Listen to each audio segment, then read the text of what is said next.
आज मैं आपको सुनाने जा रही हूँ ओशो के द्वारा लिखी गई किताब अंतर यात्रा के पथ पर। आप में से बहुत लोगों ने ये किताब नहीं पढ़ी होगी, तो आप इसका आनंद लीजिए। ओशो कहते हैं, अहंकार की इस यांत्रिक चतुराई को ठीक से समझो। पहले तो अहंकार तुम्हें छोटे होने का एहसास कराता है।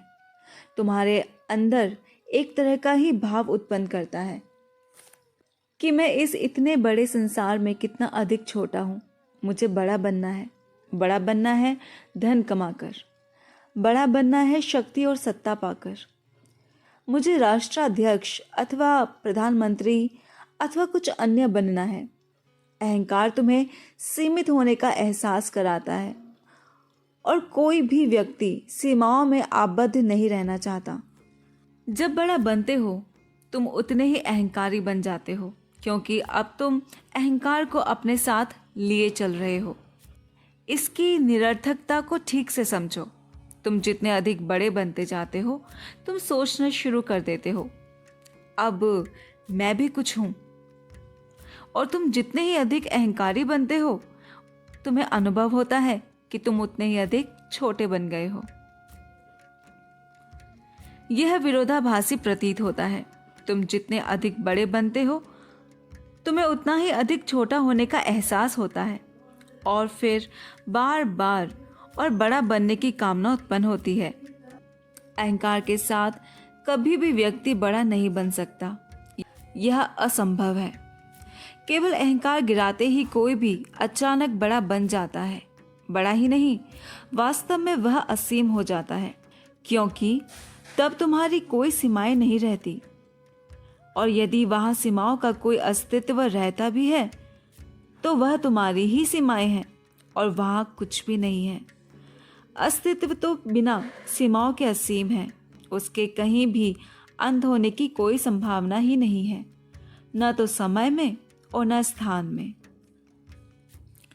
दोनों ही आयामों में वह अनंत है, असीमित रूप से असीम है। लेकिन अहंकार को गिराने से शुरुआत मत करो। तुम उसे गिरा नहीं सकते, क्योंकि वह एक धारणा है, वह एक तथ्य नहीं है। यदि तुम उसे छोड़ने की शुरुआत करोगे, तो तुम एक नई धारणा उत्पन्न कर लोगे कि तुम्हें निरहंकारी बनना है। यदि तुम दीनहीन बनने का अभ्यास करना शुरू करोगे, तो तुम फिर एक नए तरह के अहंकारी बन जाओगे। तुम यह सोचना शुरू कर दोगे, मैं इस संसार में सबसे अधिक विनम्र और दीन व्यक्ति हूँ। 3 ईसाई साधु आपस में बातचीत कर रहे थे।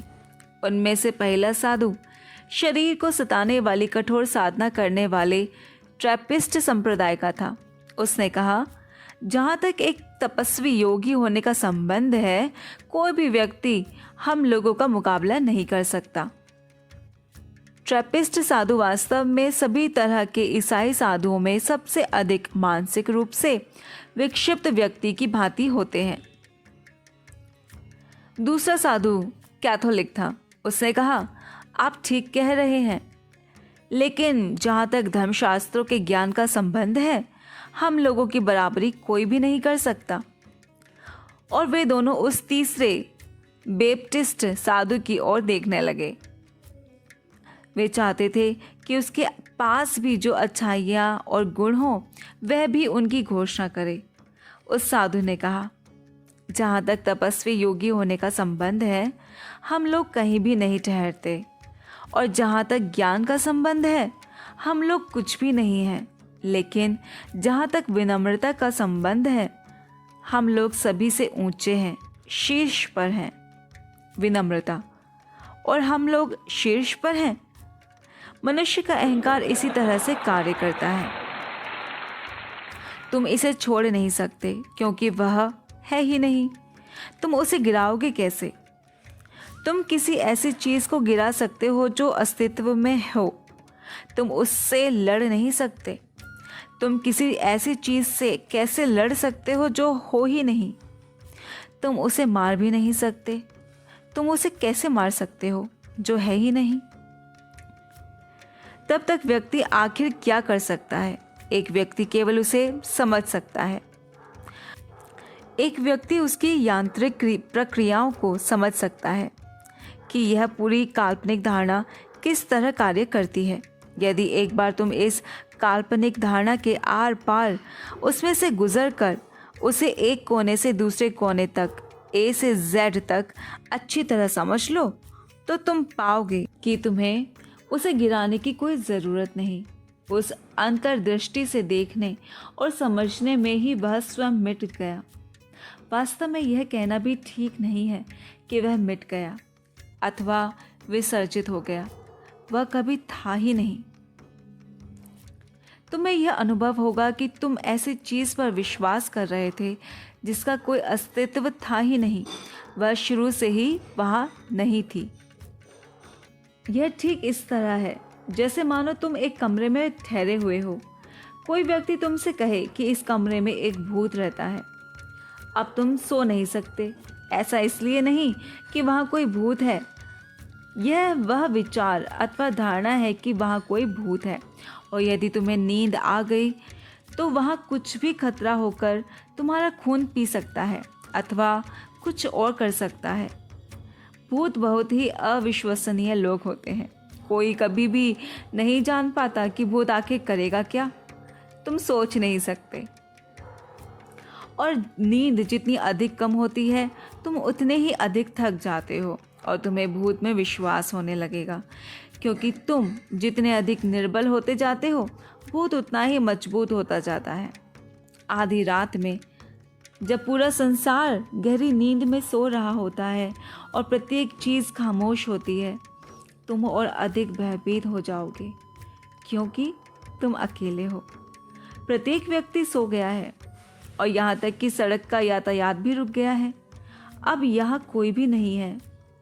यदि भूत आता है तो तुम्हें अकेले छोड़ दिया गया है। यदि तुम चीखो चिल्लाओगे भी तो अब कोई भी उसे सुनने वाला वहाँ नहीं है।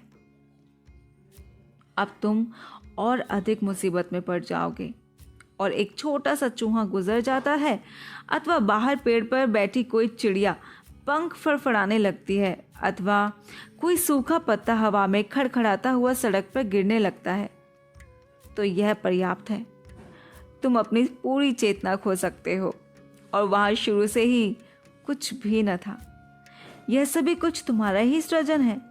तुमने एक धारणा की और धारणा की यथार्थ बन गई। अब तुम इस भूत से लड़ नहीं सकते। तुम्हें केवल यह देखना है कि भूत वास्तव में है अथवा नहीं। तुम्हें केवल समझना भर है। तुम्हें मन की इस यांत्रिक प्रणाली को समझना है कि भूत के विचार ने तुम्हें अपने कब्जे में ले लिया। यह केवल एक धारणा है, तुम्हारा अपना ही विचार है। ठीक ऐसा ही मामला अहंकार के साथ है। अहंकार एक भूत है। वह अवास्तविक है। वह पूरी तरह से झूठा है, लेकिन कुछ विशिष्ट कारणों से उसने तुम्हारे अंदर अपनी जड़ें जमा ली हैं। पहले तो समाज को इसकी ज़रूरत है। तुम्हारे अंदर एक खास किस्म का अहंकार उत्पन्न किए बिना तुम खतरनाक हो जाओगे। इस अहंकार के द्वारा तुम नियंत्रित किए जा सकते हो। ज़रा सोचो, यदि तुम्हारे अंदर कोई अहंकार न हो तो कोई भी तुम्हें भयभीत नहीं कर सकता। ऐसा करना असंभव है, क्योंकि अब तुम्हारे पास कोई मृत्यु नहीं है। तुम केवल मृत्यु के द्वारा ही भयभीत किए जा सकते हो। यही कारण है कि जीसस को भयभीत न किया जा सका। मंसूर भी भयभीत नहीं हुआ। बहुत से सूफी फकीर मार डाले गए।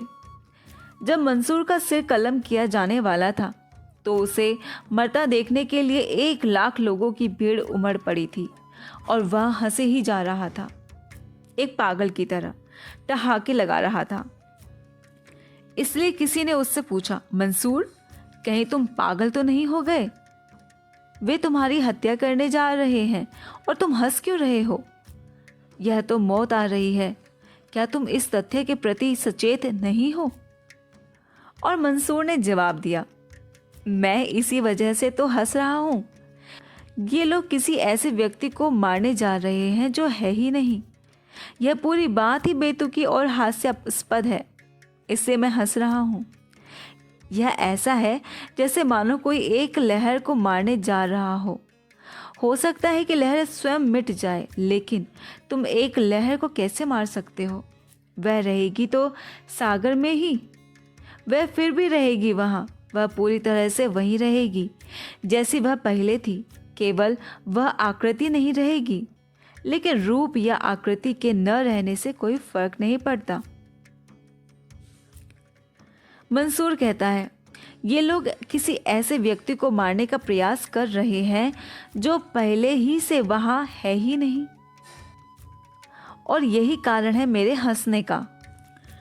बहुत से सूफी फकीरों की इसी तरह हत्या कर दी गई और उन्होंने बहुत प्रसन्नता के साथ मृत्यु को स्वीकार किया। यह आनंद और यह साहस उनमें कहाँ से आया?